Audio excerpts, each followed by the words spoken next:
नमस्कार दर्शकों, बात आज की चैनल कार्यक्रम खबरदार खबरों में आपका स्वागत है। मैं हूं निपुण भार्गव और पेश है आज की खबरदार खबरें।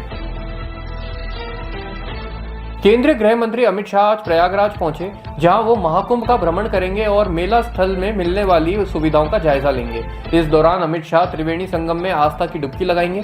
सीएम योगी आदित्यनाथ भी अमित शाह के साथ बड़े हनुमान जी मंदिर और अक्षय वट के दर्शन करेंगे।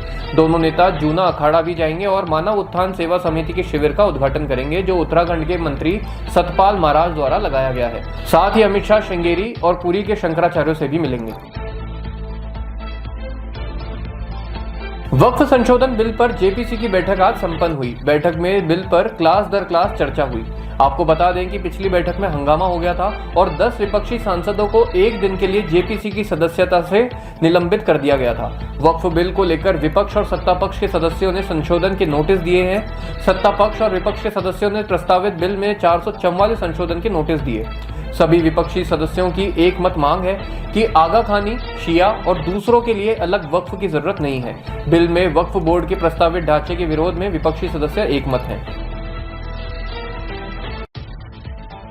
आम आदमी पार्टी दिल्ली विधानसभा चुनाव के लिए आज मैनिफेस्टो जारी करेगी। बताया जा रहा है कि इस घोषणा पत्र में केजरीवाल महिलाओं और बुजुर्गों के लिए बड़ी घोषणाएं कर सकते हैं। इस घोषणा पत्र का ऐलान पार्टी के राष्ट्रीय संयोजक और दिल्ली के पूर्व मुख्यमंत्री अरविंद केजरीवाल करेंगे।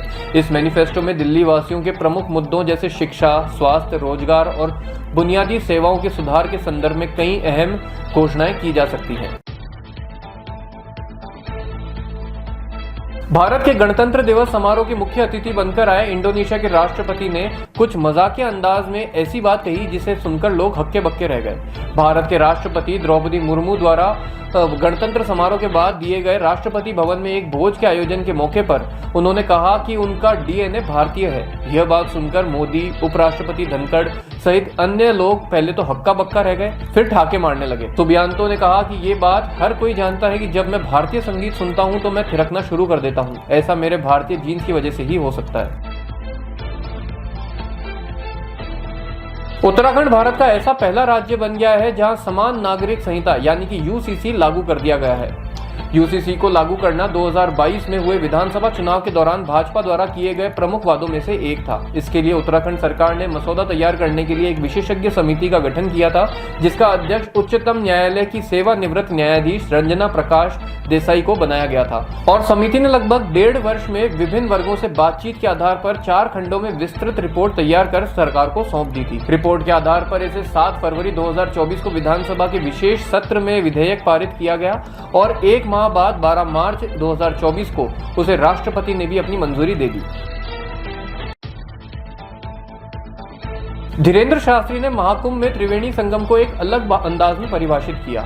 उन्होंने कहा कि यह त्रिवेणी का संगम है, संतों का, भक्तों का, स्वामी और सेवक का, भगवान और भक्त का। आपको बता दें कि 30 जनवरी को राष्ट्र के लिए और हिंदुत्व के जागरण के लिए धर्म संसद का आयोजन किया जा रहा है। यह एक अनूठा अनुभव है और कल्पना से परे है। यहाँ सभी संत और महात्मा जप कर रहे हैं और तब भी जब उनमें से कुछ के पास कोई सुविधा भी नहीं है।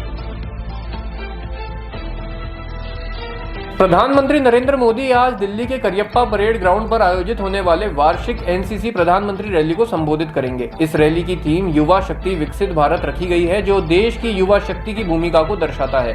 रैली में कुल 2361 एनसीसी कैडेट्स भाग लेंगे, जिसमें से 971 महिला कैडेट शामिल हैं। यह रैली गणतंत्र दिवस शिविर के सफल समापन को चिन्हित करती है।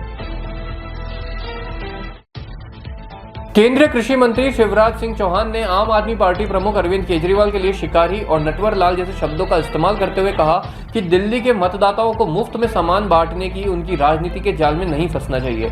चौहान ने उनके आलीशान शीश महल के मुद्दे को लोगों के सामने रखते हुए कहा कि किसी भी सरकारी लाभ को न लेने का संकल्प लिया था, लेकिन इसके बावजूद उन्होंने अपने लिए महल बनवाया और लग्जरी गाड़ियां भी खरीद ली।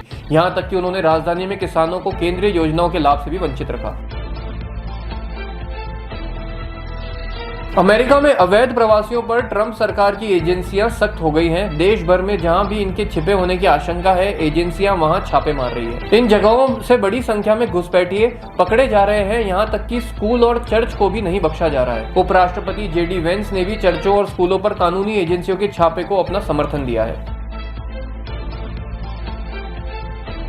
समाजवादी पार्टी के प्रमुख अखिलेश यादव ने रविवार को संगम में 11 पवित्र डुबकियां लगाई।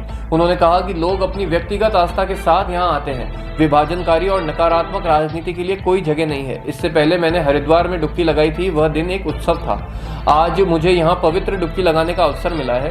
सरकार में बैठे लोगों को इस आयोजन को खेल आयोजन नहीं बनाना चाहिए। मैंने देखा है कि बुजुर्ग लोग जो विभिन्न स्थानों से आ रहे हैं, उनके लिए इस तरह का प्रबंध होना चाहिए था कि किसी को कोई कठिनाई ना हो। खबरदार खबरों में आज के लिए इतना ही। कल फिर होगी आपसे इस कार्यक्रम में मुलाकात। तब तक के लिए आज्ञा दीजिए। नमस्कार।